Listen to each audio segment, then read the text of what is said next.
Magandang umaga! Kumusta po?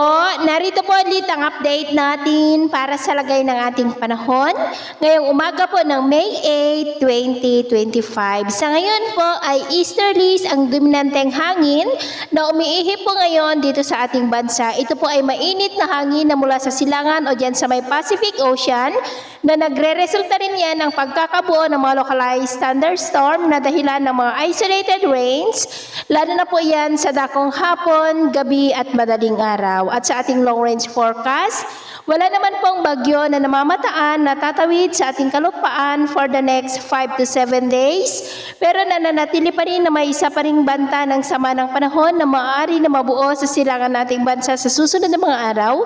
At ang development pa rin yan ang ating babantayan kung matutuloy po o hindi. At sa lagay ng ating panahon, ngayong madaling araw ay maayos ang panahon sa malaking bahagi ng ating bansa pero may tsansa pa rin ng mga isolated rain sa may coastal areas ng Quezon, Lobo, northern part ng Palawan, Calapan, Masbate, Camarines Norte, Siargao, Davao Occidental at Zamboanga. At mamaya ay sisikat ang araw sa malaking bahagi nating bansa pero may tsansa pa rin ng cloudy skies with isolated rain sa ilang bahagi ng Aurora, Bataan, Lobo, Infanta, Romblon, Catanduanes, Zamboanga at Basilan. At mamayang hapon, mas maraming lugar ulit ang makakaranas ng cloudy skies with isolated rain sa iba't ibang bahagi ng ating bansa. Kaya mag-ingat po tayo.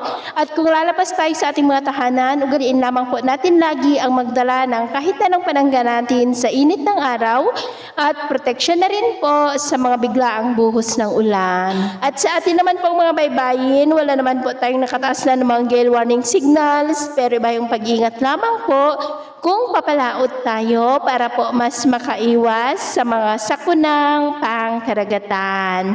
So, ito lang latest update natin sa araw na ito. At pumuli si James na nagsasabing sa kahit na pagsubok po na darating sa ating buhay, huwag po tayong mawawalan ng pag-asa. Thank you and God bless!